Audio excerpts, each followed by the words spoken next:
Hey guys, it's me, the Connector, and today we're going deep into Wembu's newest video, The Forgotten Dimension. After doing some serious digging, I found a lot of details that most people probably missed, so make sure to subscribe if you want to see more breakdowns like this one. There's a lot to go over, so let's jump right in. So, if you haven't seen the video yet, here's a quick recap to catch you up. After Wembu's big fight with FlameFrags, he came out victorious, but instead of celebrating, he decided to fake his death. He did this so no one, especially FlameFrags, would come after him for revenge. After disappearing, he started working under a new identity in Capital City. Everything seemed fine until Boostfer found out the truth about who he really was, which obviously became a huge problem for Wembu. Over the next few episodes, Wembu kept trying to track down and eliminate Boostfer before his secret got out any further. But in this latest episode, things take a wild turn. During a chase, Boostfer runs into a nether portal that turns out to be a trap meant for Wembu,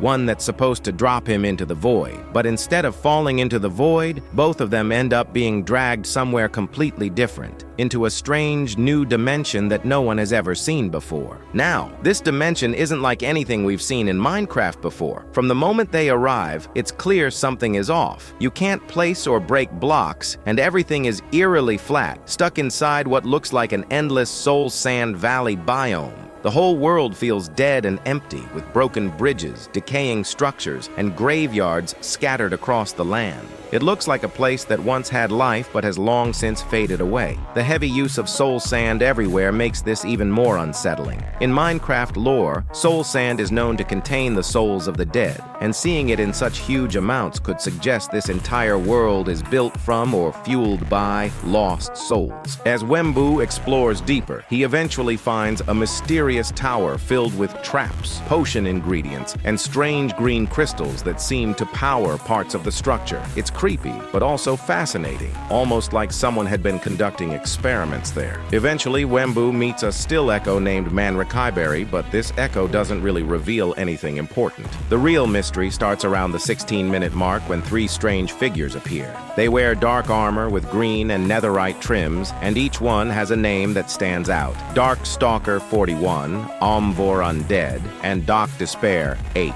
At first, these might seem like random usernames, but there's a lot of hidden meaning here. Darkstalker could refer to someone who lurks in the shadows, which fits perfectly with their dark, almost void-like skins. I couldn't find much more about that name except for connections to the Wings of Fire character and an old 90s show, but nothing that directly links to Minecraft. Then there's Doc Despair 8, which immediately caught my attention. That name seems to reference an old horror comic about a doctor who conducted monstrous experiments in his private clinic, someone obsessed with control and revenge. And then we have Omvor Undead, which gives us the biggest clue. Omvor is actually a name from old Dungeons & Dragons lore, a Netherese wizard who mastered necromancy and eventually became a lich, a form of undead being who keeps himself alive through dark magic. That alone tells us a lot about what kind of group we're dealing with. Later in the episode, two more names show up, Soul Destroyer and Third Eye Opened. Both of those have deep spiritual meanings, with one connected to consuming souls and the other symbolizing higher knowledge or enlightenment. With all this in mind, we can pretty safely assume these players are part of some kind of cult, one centered around souls, necromancy, and spiritual rebirth. Everything about their names, their appearance, and their surroundings points toward a group that's using dark magic and soul energy for power. As the video goes on, Wembu explores two main structures in this dimension. The first is that tower powered by crystals, and the second is a massive castle that seems to act as the ritual area. Inside the castle, there's a room that looks like it's built for rituals, with a center block in the middle. Whenever someone steps on it, the game starts lagging badly until they step off. It's almost like the world itself is reacting to it. Now, lag in Minecraft doesn't just mean bad frames. It's also something that's been used in past lore videos as a symbol for world corruption or reality breaking apart, as in the Farlands. There's even a possible connection here to a hardcore glitch from versions 1.14 to 1.16. In that bug, if a server restored a player's data file right after they died, the player could rejoin alive, essentially coming back from the dead.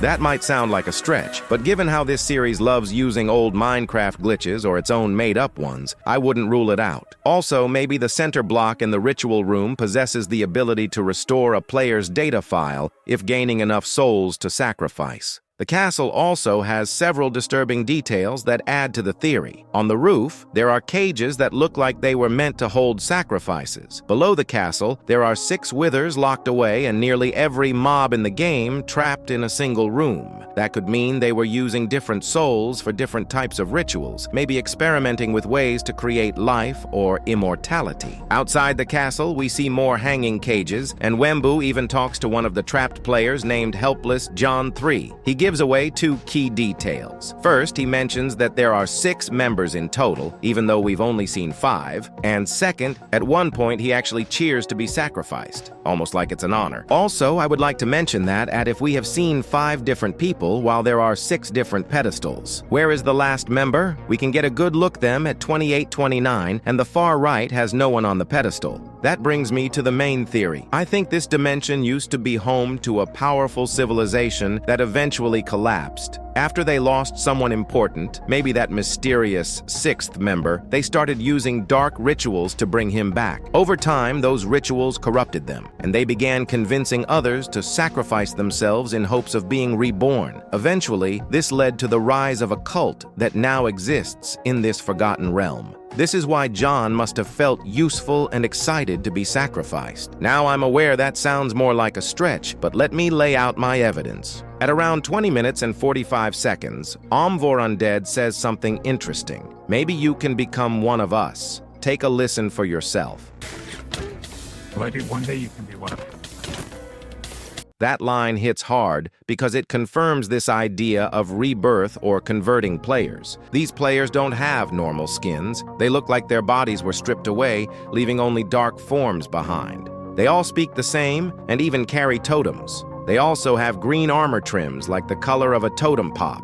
Green itself symbolizes new beginnings and renewal, which fits perfectly with the idea that they've transformed into something beyond death. It would also explain why only they can interact with the world, because they've become part of it in some way. If you look closely around the castle, there are even more clues. The fields are filled with dandelions and roses, and both of these flowers have strong symbolic meanings. Dandelions often represent hope and transformation, while roses are tied to power, healing, and divine connection. There are also echoes wandering around these fields, which could represent lost souls trapped in the realm. At one point, Wemmbu turns off the background music and you can hear what sounds like screaming souls in the distance. Can you shut up? I get it. I'm in the nether.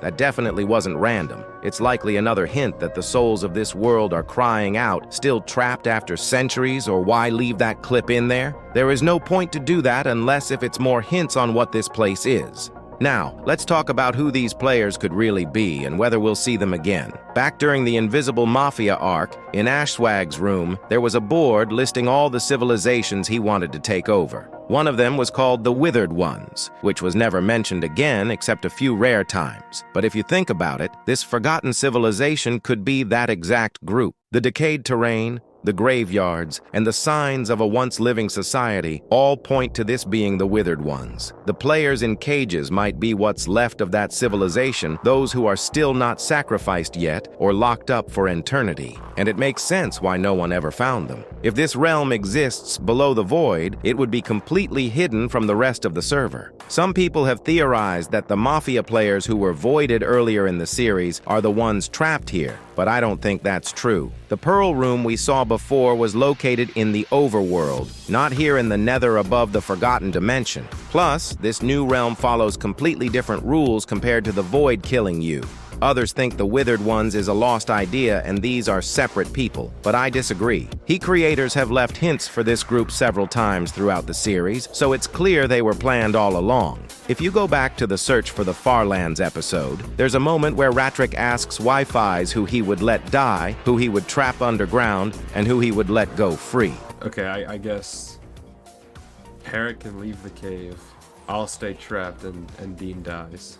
If you line that up with what happens later, Dean dies from Pearl stasis, Wi-Fi gets trapped underground, and Parrot is set free, it shows the creators think ahead with their storylines. So it's completely possible this cult is the Withered Ones. Now for the big question, will these characters return? I believe they will. At the end of Wembu's video, there are extra cinematic shots of the castle, and anyone who's watched his videos before knows that's usually his way of foreshadowing. Since that wasn't their main base but just a ritual area, there's still a lot left unexplored. If resurrection or rebirth is really part of this lore, we might see Rejoice or one of the other cult members come back for revenge, or maybe even pull other players into this realm. Either way, it feels like this isn't the last time we'll see the Forgotten Dimension. That's all for today's theory. If you enjoyed this breakdown, make sure to subscribe, because in the next video I'll be covering how revival could actually work if it becomes canon in the Unstable SMP, and what that might mean for the other timelines. We'll also be diving into more theories about the Unstable universe, the creators, and how everything might connect in future arcs. Please let me know what you think in the comments or your theories. This has been The Connector, now disconnecting.